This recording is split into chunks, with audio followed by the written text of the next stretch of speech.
بسم اللہ الرحمن الرحیم۔ السلام علیکم۔ حضرت سیدنا علی رضی اللہ تعالیٰ عنہ کی بارگاہ میں ایک خاتون حاضر ہوئیں۔ اس خاتون نے حضرت امام علی رضی اللہ تعالیٰ عنہ سے عرض کی، اے حضور، دنیا میں وہ کون سے عمل ہیں جن کو عورتیں کریں تو عورتوں کی عبادت قبول نہیں ہوگی؟ دماد رسول صلی اللہ علیہ وآلہ وسلم نے جواب دیتے ہوئے فرمایا، اے مومن خاتون، اس جہان میں 3 ایسی عورتیں ہیں جن کا کوئی بھی نیک عمل اللہ تعالیٰ کے ہاں قابل قبول نہیں ہے جب تک وہ سچے دل سے توبہ نہ کر لیں۔ اس نیک عورت نے حضرت امام علی رضی اللہ تعالیٰ عنہ سے عرض کی، اے حضور، وہ کون سی 3 عورتیں ہیں جن کا کوئی عمل اللہ تعالیٰ کی بارگاہ میں قبول ہی نہ ہو؟ تو حضرت امام علی رضی اللہ تعالیٰ عنہ نے فرمایا، جب تک وہ عورتیں سچے دل سے توبہ نہیں کرتی اس کی کوئی بھی نیکی قبول نہیں ہوتی ہے۔ ایسی عورت جو گندگی کا خیال نہیں رکھتی، پاکی اور ناپاکی میں کوئی فرق نہیں کرتی ہے۔ حضرت امام رضی اللہ تعالیٰ عنہ نے فرمایا، جب حضرت محمد صلی اللہ علیہ وآلہ وسلم معراج کی سیر کرنے کے لیے تشریف فرما تھے تو حضرت محمد صلی اللہ علیہ وآلہ وسلم نے جہنم میں ایسی عورتوں کو بھی دیکھا جن کو اللہ تعالیٰ نے سخت عذاب کا مستحق قرار دیا تھا۔ ان عورتوں کو اپنے اپنے گناہوں کے مطابق سزا مل رہی تھی۔ ان میں سے ایک ایسی عورت بھی تھی جس کے پیروں کو سر کے بالوں کے ساتھ باندھ دیا گیا تھا، اس کی ٹانگوں کو سینے کے ساتھ باندھ دیا گیا تھا۔ حضرت بی بی فاطمہ رضی اللہ تعالی عنہا نے حضرت محمد صلی اللہ علیہ وآلہ وسلم سے دریافت کیا،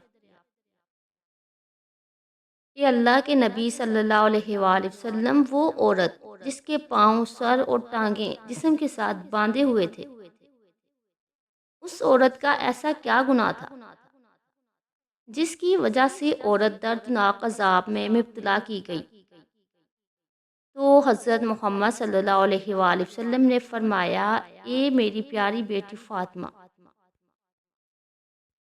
جب میں نے اس عورت کو جہنم میں چیختے چلاتے ہوئے دیکھا تو میں نے حضرت جبرائیل علیہ السلام سے دریافت کیا تھا، اس عورت نے کیا گناہ کیا ہے کہ اللہ تعالیٰ نے اس عورت کو ایسی سزا کا مستحق قرار دیا ہے؟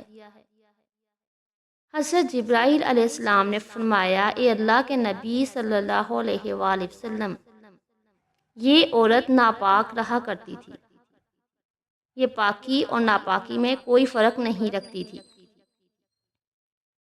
جب اس پر غسل واجب ہو جاتا تو یہ غسل کرنے میں تاخیر کیا کرتی تھی، کافی دیر تک ناپاکی کی حالت میں وقت ضائع کرتی۔ یہی وجہ ہے کہ اس عورت کو دردناک عذاب سے دوچار ہونا پڑ رہا ہے۔ حضرت امام علی رضی اللہ تعالیٰ عنہ نے فرمایا کہ ناپاک عورت کی کوئی بھی عبادت قبول نہیں ہوتی ہے، اور ایسی عورت کی بھی کوئی عبادت قبول نہیں ہوتی جو اپنے سر پر دوپٹہ نہیں لیتی اور غیر مردوں اور عورتوں کو اپنی خوبصورتی دکھانے کی خواہش مند ہوتی ہیں، اس کی بھی کوئی عبادت قبول نہیں ہوتی۔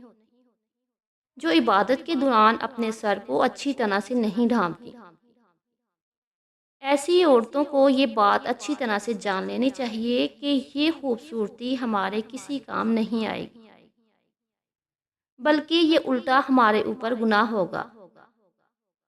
حضرت امام علی رضی اللہ تعالیٰ عنہ نے فرمایا کہ بد اخلاق عورت کی بھی کوئی عبادت قبول نہیں ہوگی۔ حضرت محمد صلی اللہ علیہ وآلہ وسلم کی بارگاہ میں ایک بندہ حاضر ہوا اور کہنے لگا، اے اللہ کے نبی حضرت محمد صلی اللہ علیہ وآلہ وسلم،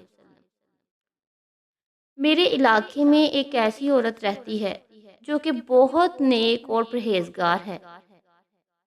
اس عورت کا رویہ، اس کا اخلاق کسی کے ساتھ بھی ٹھیک نہیں ہے۔ وہ جب بھی کسی کے ساتھ بات چیت کرتی ہے تو بد اخلاقی سے پیش آتی ہے۔ ایسی عورت کے بارے میں اللہ تعالیٰ کا کیا حکم ہے؟ حضرت محمد صلی اللہ علیہ وآلہ وسلم نے فرمایا، اے اللہ کے بندے، بد اخلاق عورت کے لیے اللہ تعالیٰ نے جہنم میں سخت عذاب تیار کر رکھا ہے۔ بد اخلاق عورت چاہے جتنے مرضی نیک کام کر لے، اگر اس کا اخلاق بہتر نہیں ہے تو وہ عورت جہنمی ہے۔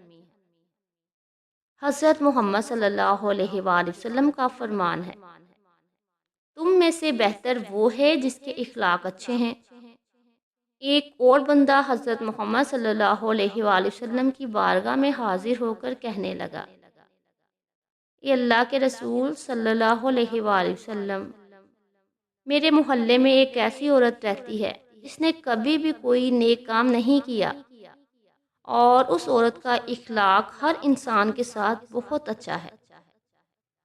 وہ جب بھی کسی کے ساتھ بات کرتی ہے تو حسن سلوک سے پیش آتی ہے۔ ہمارے محلے کے ہر مرد و عورت اس عورت کے اچھے اخلاق کی وجہ سے اس کی عزت و احترام کرتے ہیں۔ اس بندے کی بات سن کر حضرت محمد صلی اللہ علیہ وآلہ وسلم نے فرمایا، ایسی عورت جنت میں داخل ہوگی۔